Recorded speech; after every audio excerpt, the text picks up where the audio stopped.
A gente conversou outro dia no podcast, na nossa segunda edição, que aqui no Brasil, eu e o Salazar, a gente concorda. Difícil, hein, concordar, hein? Você vê que todo mundo, isso a gente você concorda. viu que todo mundo seguiu o relator. Isso a gente né? concorda. Você viu? Que no Brasil, jogadores são muito pouco cobrados. E se cobra muito o técnico. Joga uma carga muito em cima do técnico. Por isso que a média dos técnicos de durabilidade de um técnico no Brasil é 5 meses, 4 meses. E o Thiago Nunes, desde o dia que ele chegou, só para dar um exemplo, ele falou, preciso de 40 jogos. E todo mundo ouviu, achou isso um absurdo. Porque a cultura do brasileiro é aquela de, né? Não, vamos dar 10, 15, 20, não deu, tchau, vamos para outro. Se chegar lá. Se chegar lá. E eu queria saber de vocês, a gente concorda com isso, eu quero saber de vocês. Jogador é muito cobrado e técnico... aliás, técnico é muito cobrado e jogador não tanto?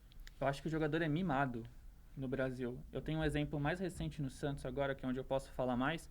A primeira preocupação do Cuca não foi tática, não foi técnica, não foi nada. Foi ganhar o elenco. Então ele mudou o horário do treino, ele conversou para reintegrar o Copete, que o elenco gosta, trouxe o Serginho Chulapa, trouxe o Renatinho, pensando, não, agora os caras estão comigo. Então talvez o Cuca não quisesse fazer isso, talvez ele goste do Copete ou do Chulapa, mas ele pensou só pro elenco gostar dele. Ah, tá bom, agora eu vou dar um treino. Não, ele é o técnico. Na nossa empresa não tem isso. O Tite, quando ganhava tudo no Corinthians, o André Sanches costumava falar em off que o Tite nem era o melhor treinador que ele já tinha visto ou trabalhado, mas que o Tite era um gestor de elenco espetacular e com isso ele conseguia fazer com que os caras comprassem a ideia dele, corressem por ele e tudo mais. A importância do técnico hoje ter essa inteligência de que não adianta só eu dizer o que é pro cara fazer em campo. É total inteligência do Cuca, talvez mérito no nosso mundo, mas o ideal não seria isso. Quando a gente entra numa empresa, o nosso chefe não vem conversar e falar o que você quer, qual café que você gosta, qual água você toma.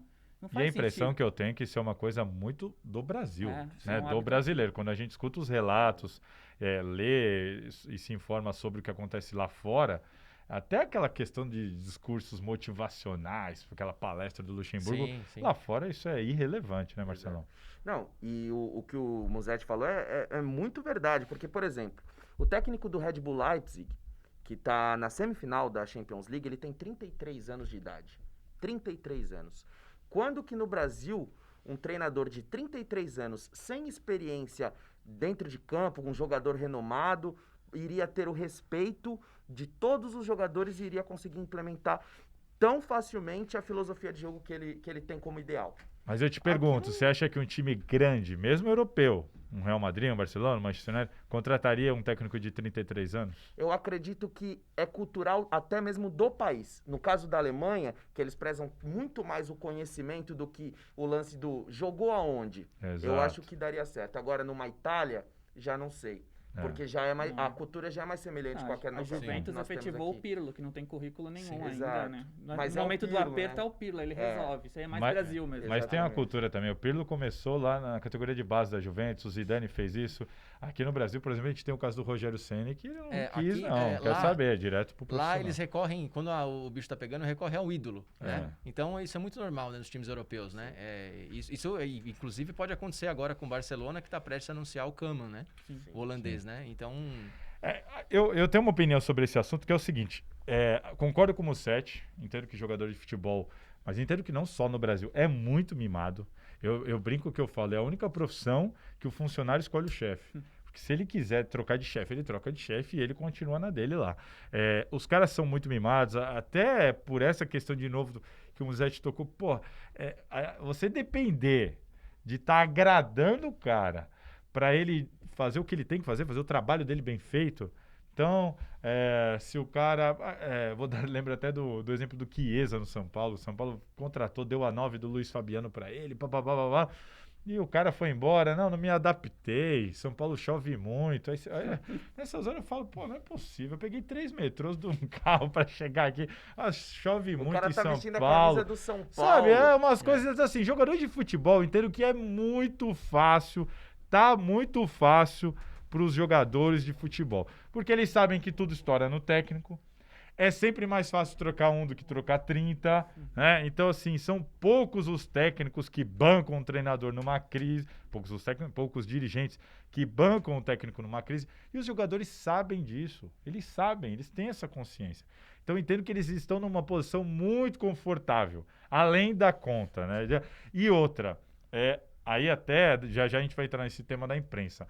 Entendo que a cobrança em cima dos jogadores também é muito pequena. Tô falando que tem que bater em jogador, vai entender, achar que eu tô falando que tem que bater em jogador, não é isso. Mas os debates pós-jogos, tanto na televisão, no rádio, na internet, quanto na conversa de bar, normalmente são focados nos técnicos.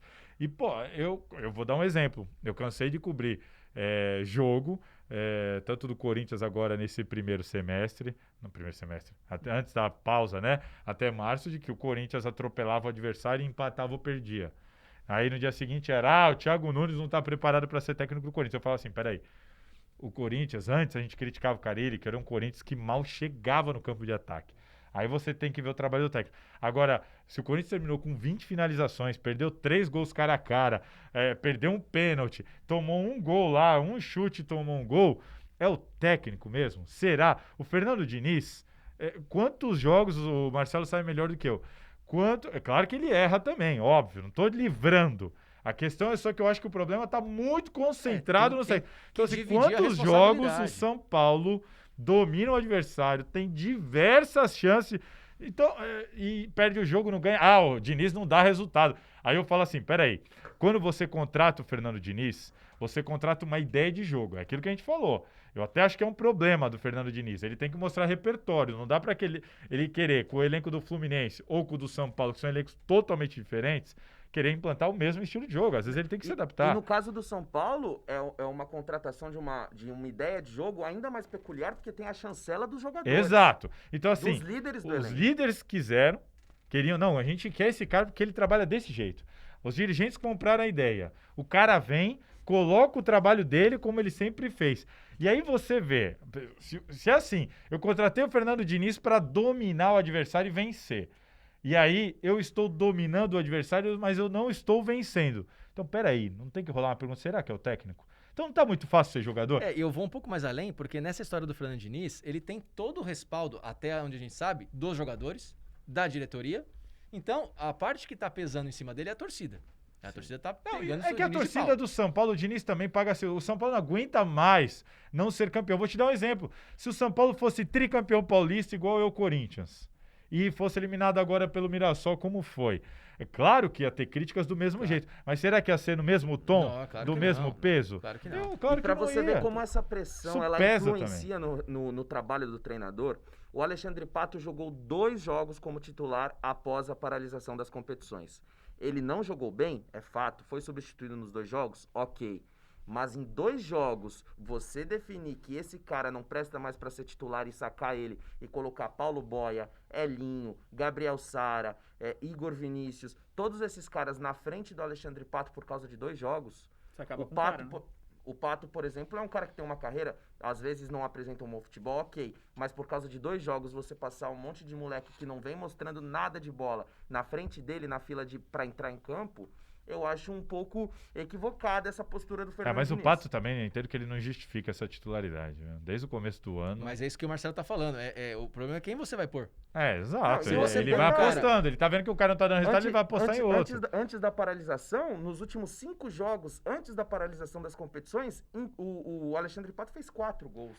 Gol na estreia da Libertadores, 2 gols contra o Oeste, se eu não me engano. Sim. Vinha jogando bem, vinha convencendo, inclusive deixando o Pablo de escanteio. Eu entendo assim, pra gente finalizar essa questão técnico-jogador, peso, eu não tô aqui passando pano pro Fernando Diniz, não é nada disso. O que eu tô querendo dizer é o seguinte, se o técnico é contratado para fazer um time ser dominante no campo, e ele não faz isso, eu acho, por que o Fernando não tá fazendo? Ele tá jogando recuado por quê? Tá justificado Entendeu? a demissão. Agora, se o São Paulo domina o adversário, cria as chances de... O último jogo antes dessa gravação aqui foi contra o Vasco, o São Paulo não jogou lá tão bem, tal. Mas quando você assiste o jogo ou pega ali os melhores momentos, é brincadeira. Até um gol de escanteio, que o São Paulo tomou um gol de escanteio, até esse lance, o que o São Paulo perdeu de gol, de chance, cara a cara, de frente pra área, dá meia-lua, mandou bola na trave, aí toma um gol de escanteio. O Fernando Diniz não presta. Peraí.